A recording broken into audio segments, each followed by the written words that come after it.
Thanks so much to all my patrons. Join now to help support the channel and help pick the books that I review. Link in the description. And I am done. Okay, so I just finished reading 𝐻𝐻𝐻𝐻 by Ryan Cahill. This is the third novella in the Bound and the Broken series, and I want to give my unedited thoughts on finishing this book, which was literally just right now. So, yeah, sadly a little disappointed in this one. I'm going to give this one a 3 out of 5 stars, which, you know, isn't a bad score, but it's bad for the series because I really, really can't be higher on the Bound and the Broken than I am. I feel like I'm one of the few booktubers out there that can't stop shutting up about how amazing the series is, and really, from the bottom of my heart, feel like this series deserves to be up there with the titans of the fantasy genre. I really think, especially the epic fantasy, subgenre, it's truly greatness in novel format.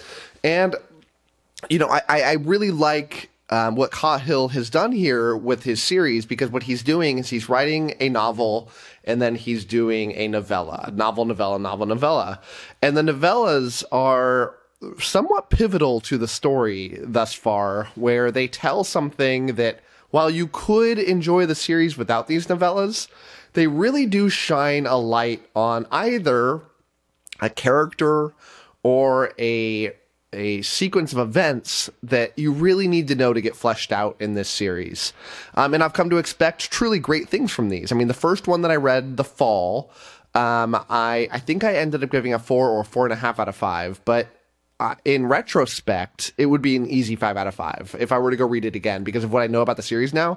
It was a lot of names and places that I didn't quite understand, but it tells such an important story. It felt like a kind of meaningless backstory that you didn't have to know. But now that I'm caught up, it's like I kind of really, really, really want to go read it again, because I would get everything about it and I would thoroughly love it. Then the next one we got, I forget the name of it right now, but it told the backstory of a certain character. I don't even want to say who it is to ruin anything, but it's a fan favorite character. And knowing that you're going to read this novella before the next book, and that they're going to feature heavily in, it was wonderful to read. Now, in this one, 𝐻𝐻𝐻𝐻, we get a story that is rather obvious just by the title of the story. Now, without spoiling much of anything about the Bound and the Broken, the Bound and the Broken features a character with a dragon. I'm sure you've never heard that in a fantasy story before.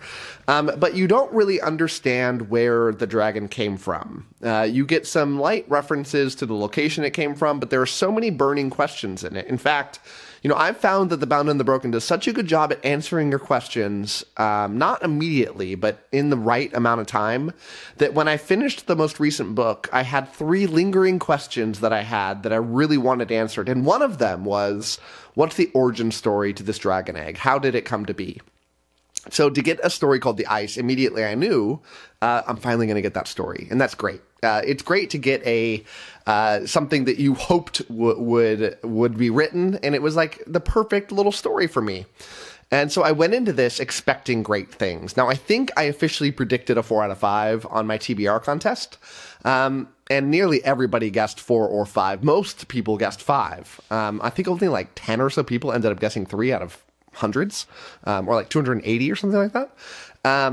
But I kind of felt confident that my 4 was a benchmark bottom, and it could only go up from there. So to get a 3, there were some major problems here. And before I go into those problems, I think I don't write down any notes, but I think in my head right now, I have 4 lingering problems I had with the story that brought it down to that 3 range. But let me say beforehand, I love this world. I love the way Ryan Cahill writes this story. I love the way Ryan Cahill writes his characters. And more than anything, I love his world building. I find it to be a masterclass in writing. So to get another story in this world, I feel like this is about as bad as it can be, which is not a bad thing. The fact that I feel like a 3 is about as bad as it can get for something like this, because a 3 is a good score. And so I once again got a story in this world. I got wonderful world building. It felt so real and alive. I could picture everything. It helped, paint this picture of this distant part of this world and how it's connected and the lore, and it all was rich and it came to life, and I loved that about it. I also love the characters that were focused on this story. I have long loved these characters. I'd say it centers around 3 major characters, a man and his 2 sons, as they go on this quest to find this dragon egg that will help solve their problems and bring goodness back to the world, ideally. Or it's still a shot in the dark, but it's the best shot that they have. And so, again, I got these characters. That's great. But I had a lot of lingering problems here that kept it away from greatness. Let's start. My first one, I'm going to say, is that I found the first half of the book, maybe even a little bit more than half, I'd say estimating around the 60% mark, I found to be quite a bit of a slog. Things rapidly picked up after that point, but we got this story in the first 60% that has been told so many times in different iterations that I lose count on how many fantasy stories I've read that follow this basic formula. The formula is you have an adventure where characters need to get from point A to point B in some sort of wasteland or terror-filled aspect, whether it be, these jungles or dark forests, in this case, like a frozen tundra, with very, very slim odds at being able to get through it alive. And usually in these stories, you have some mix of horrific elements that are going to start picking off these characters one by one.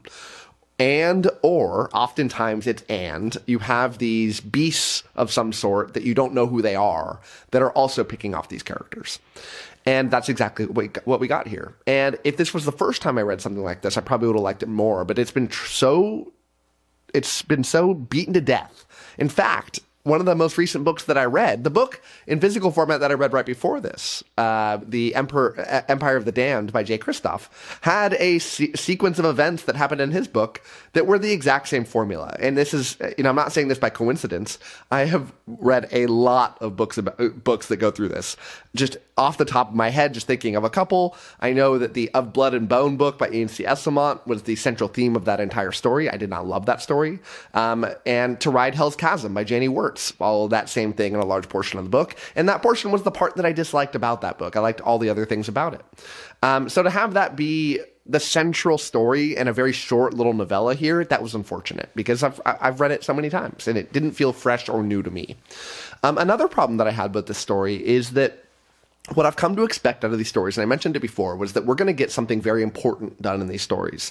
Some fleshing out of a character, or a very important story that needs to be told for me to understand the depth to the main stories that are being written, main stories that are wonderful.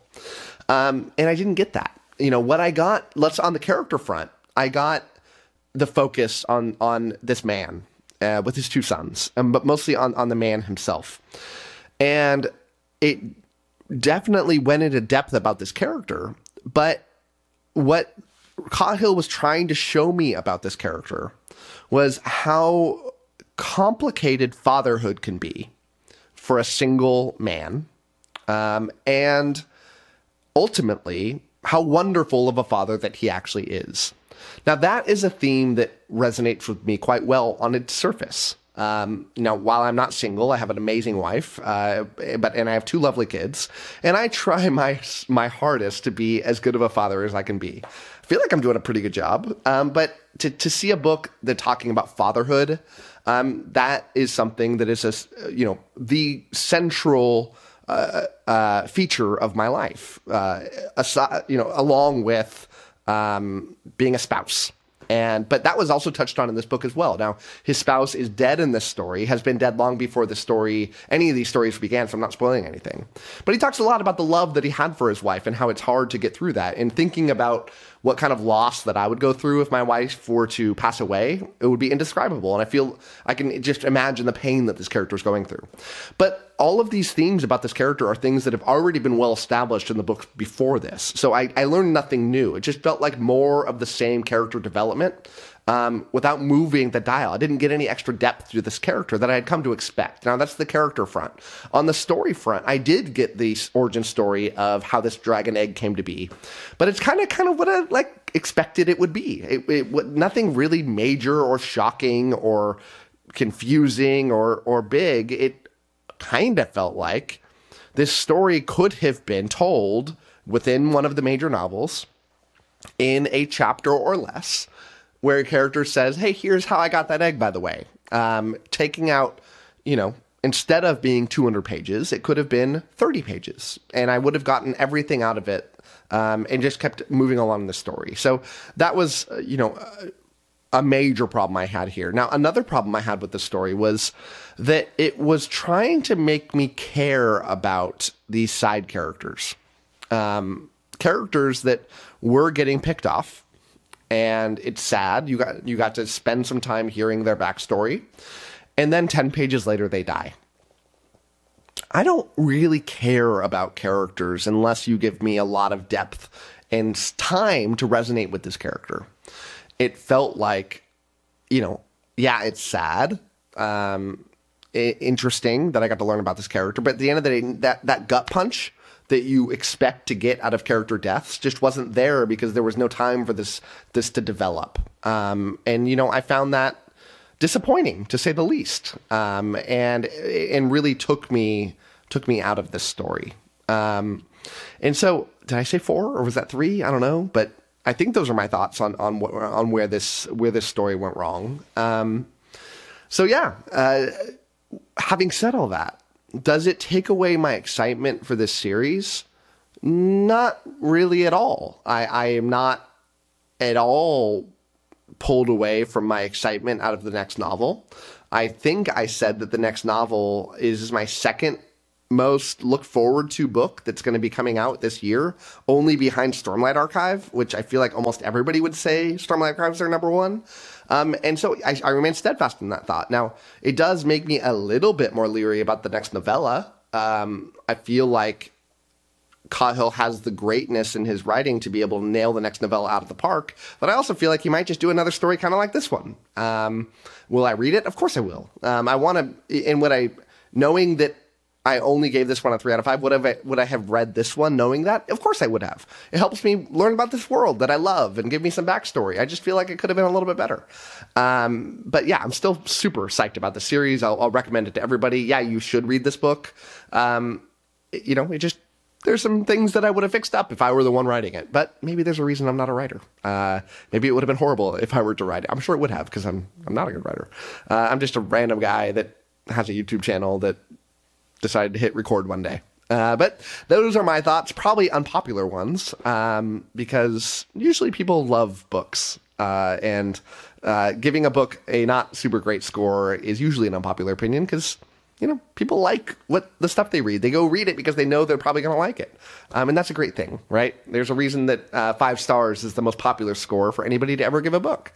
So those are my thoughts. Check out the series, though. It's amazing. Check out this book, too. It fills in some good backstory. But yeah, Ryan Cahill deserves all the money. Toss it his way. Check out The Bound of the Broken. You will not regret it. So that is it for me. Thank you so much for watching this video. And as always, happy reading to you. Thanks again to all my patrons, with a special shout out to my Ascendant tier and Librarian tier patrons: Anna G, CJ, Doust, Darren, Gregory, JD, Jonathan, Nathan T, Nev's Book Channel, 𝗓𝗏𝐿, Ron Reich, Russell, Ryan L, Sydney Baker, Tay C, Tahir, Anna, Andra, Blair, Brock, Evan, Harry B, Joe UK, Kat Mick, Michael Sugarman, Philippe, Sky, Wacky, and Zion. Thanks for sticking to the end of this video, and if you want to watch some more content from my channel, click over here and I've got some good videos for you. Thanks so much.